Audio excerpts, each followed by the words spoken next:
Hello lads and ladies, and welcome back for another video on the channel. We are back with Sky Bet League 2 content. Today I'm going to give you my 10 unpopular League 2 opinions. Now we've seen 6/7 games so far within the division. From the first month or so, I'm going to give you some of my opinions that will happen in the rest of the season. Look, some of these you may agree on, some of these you will probably disagree on. That's what I want. I want to see a debate in the comments down below. So give me some of your unpopular opinions. Let me know your thoughts on mine, but also like the video. Can we go for 100 likes on it? That'd be greatly appreciated. We're trying to boost League 2 content this season here on Ben Knapman EFL. So if you could subscribe, very close to 18,000 subscribers. Let's get into it. Gareth Ainsworth and Gillingham, they're currently waving an unbelievable wave of momentum as they sit top of Sky Bet League 2, unbeaten, taking 15 points from their first 21 available. I do think Gills will fall away slightly. They have won 3 of their 4 games that they have won by the odd goal, 1-0. The Crew game won 1-0 late, last minute. The Oldham away game won 1-0 late on. And what I like about them, they're scrappy. They are tight-knitted. They are together as one. They stick in it. They are a Gareth Ainsworth side, more importantly. And there wasn't a unity before he came in. There is now. Are they the best quality-wise? No. Do they play the greatest brand of football? No. Is it effective? Yes. Is it suited towards League 2? Yes. I still feel Gills will be in and around the top 3, definitely in the top 7, but I don't think they'll finish top of the league as of now. I feel like the likes of Chesterfield have got more gears to go. I currently feel everything's going right for Gillingham. They're getting that bit of luck that you need when you're top of the table, but they weren't getting this luck maybe 6 months ago. But more importantly now, they're winning games of football that they were drawing 0-0 or 1-1 last year. It's from them the Chesterfield 4-1 home win on that Tuesday night. Outstanding. For me, I feel Gillingham will be still up there, but I think they'll fall away slightly. They're still unbeaten under Ainsworth, which is unbelievable. Bristol Rovers, I still think, will be comfortably inside the top 7. They're always going to start slow. Last year, they were a League 1 speed camera, weren't they? Everywhere they went, it was 3 points for the opposition. Nappers! Bristol Rovers are here! That will take time to hinder. I think they lost 10 of the last 11. They drew a Wrexham away from home, funnily enough. They got promoted to the Championship. That was their point. And they were conceding goals after goals. The players weren't wanting to be there. The fans didn't like the players.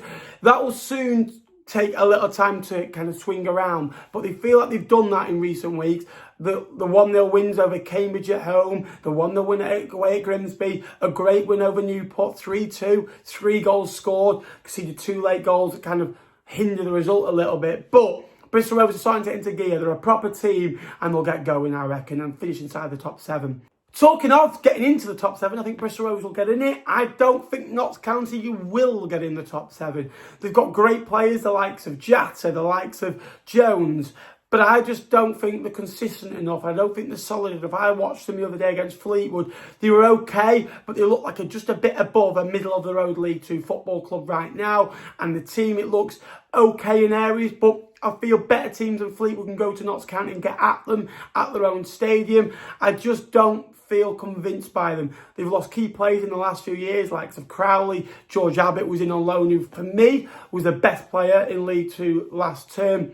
I'm not too sure on Kelly Roos, the goalkeeper, either. I felt that he was quite unconvincing in the goal the other day. I feel they'll be up there, but I feel only people put Notts County up there because they're called Notts County. If you gave Accrington Notts County squad, I don't think you'd put Accrington in the playoffs. We talk about Accrington.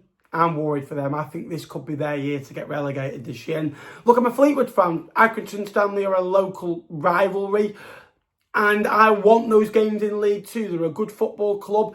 I liked what they've been about over the last few years. They've lost Andy Holt, who stepped down as chairman at the end of last year. When you go through a transition and a chairman change, it can sometimes be hard to be where you were. They've gone for players that wouldn't really buy a trade anywhere else. They're getting unlucky in some games, but they're not really creating a lot in others. Against Cheltenham the other day, they were fairly flat. They could fall away. I hope they prove me wrong, though. I think Oldham Athletic have been playing really good football at times. They've just not been able to score. The likes of Fondop Tulloom has been having chance after chance, not putting them away. Hannon, again, creating lots of opportunities. Keane Harrick could have scored a few by now. But they brought in Michael Mellon now, who's a good player, son of Mickey Mellon, who will score goals, I feel, at this level. Expected goals before the weekend, they were in the top 7. As soon as they got that first win back in the EFL, it was all about getting the second win, the third win, the fourth win. I feel now, as soon as they get the first win at Boundary Park, there'll be a hard place to stop. Mickey Mellon's an experienced cat at this level. For me, I think Oldham will fly up the table and they'll be in and around 12th to 17th. They love 17th. That's their spiritual home, innit, in League 2. Even in League 1 for a few years. Swindon Town are the most exciting team to watch in the division. They've got Ian Holloway as manager, who I feel he's got like 9 strikers, you go through it, who can play up there. The likes of Nichols and Butler. Then you've got the likes of Tabor. Then you've got the likes of Harry Smith. You've got Ollie Palmer. That's just mentioning a few. Glatzel.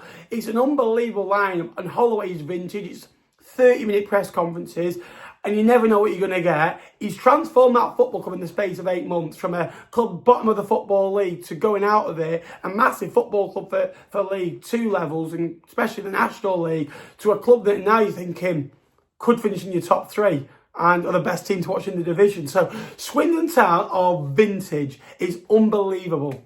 For me, League 2 is all about being tough, being physical, being hard to beat, hard to break down. I think Bromley are the toughest team to play in League 2 because they are all that. The hard, the strong, the physical, they battle, they win 50-50s, they tussle. It's a smaller ground, it's a smaller kind of environment to be in. And it feels like they play on momentum, they play for each other. It's them against the world. And it's like a real family down there, the team, the players.